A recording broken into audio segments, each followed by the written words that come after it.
Hello, everybody. I hope this finds you doing well. My name is Donnie Brown. I'm not a Bible scholar or anything, just a good old boy. The reason I'm making this video is because I watched several videos on YouTube and on the end times and the four beasts. It just, to me, it doesn't seem like they're getting it.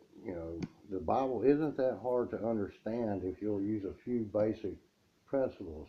Number one that I can show you is when you're reading the Bible, you see this thing in the middle right here.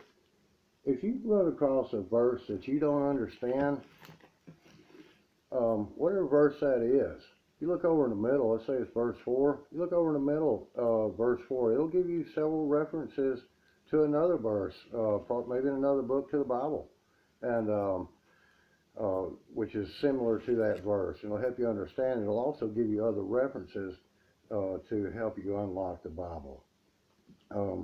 Also in the Bible, when you see a place getting overran or attacked or apocalypse happening, pretty much it's talking about Israel, God's chosen land and God's chosen people.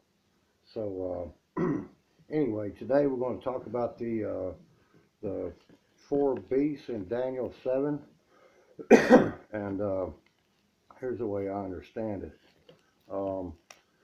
It's Daniel 7, chapter 4. It says, the first was like a lion and had eagle's wings. The lion is the animal symbol for Macedonia, which is now Syria. And it had eagle's wings, the bald eagle. That's the United States.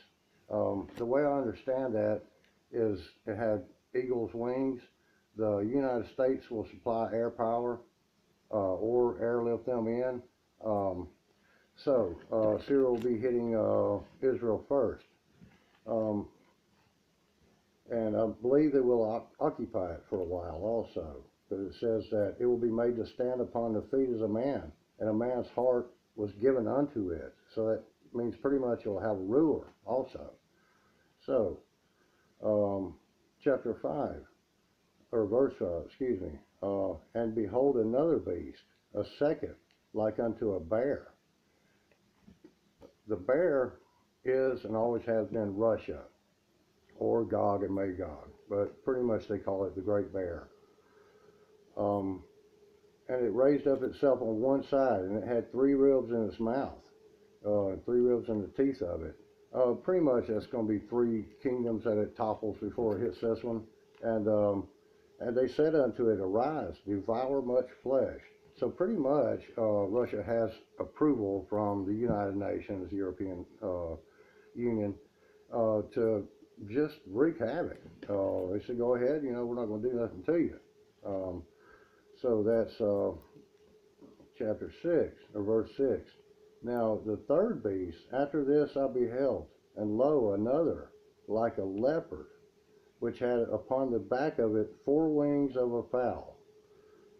Now, the leopard, you never hear about Pakistan as being some kind of great army, but Pakistan has the 7th strongest army in the world, strongest military, the 7th. That's pretty badass. Excuse my language. That just happens to be the symbol of the leopard and the fowl, which is Pakistan. And dominion was given unto it. So it had 4 heads. That's 4 generals. And the fourth beast. After this I saw in the night vision, and beheld a fourth beast, dreadful and terrible, and strong exceedingly. And it had great iron teeth. It devoured and brake in pieces, and stamped the residue with the feet of it. And it was diverse from all the beasts that were before it. And it had 10 horns. Now this is chapter 7, and it gives me a reference to Daniel chapter 2, verse 40. Let's go over here and see what it says. Doing the same thing what I just told you. And the fourth kingdom shall be strong as iron, for as much as iron breaketh in pieces, and subdueth all things, And as iron that breaketh all these, shall it break in pieces and bruise. So, here it talks about the 7 heads and 10 crowns. Now, a lot of people don't believe in the Bible. They think it's just a fairy tale, but back when this was written thousands of years ago, they had no idea there were 7 continents. But just so happens to be, when you hear about the 7 heads and 10 crowns, that's the 7 continents, and then 10 great world leaders. Um, so, um, this is going to be pretty much the UN or the New World Order that comes in and tries to take over Israel. And let's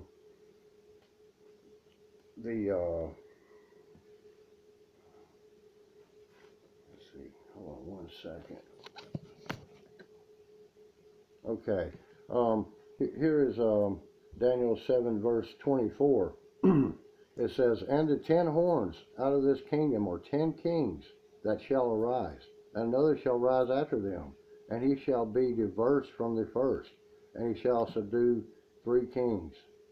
And he shall speak great words against the Most High, and shall wear out the saints of the Most High, and think to change times and laws.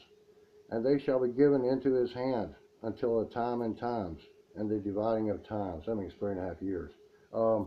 That's getting into the Antichrist thing, and you know, a lot of people are saying they think President Obama is the Antichrist, and yeah, I'm not saying he is, I'm not saying he's not, but there are some striking similarities to things he has, like the word change, which is his running point. But anyway, we'll get into that on a later date. I hope this helps y'all to understand the Bible. We'll get back into it, and I welcome any comments or questions. Hope y'all have a great day. God bless, and keep your powder dry.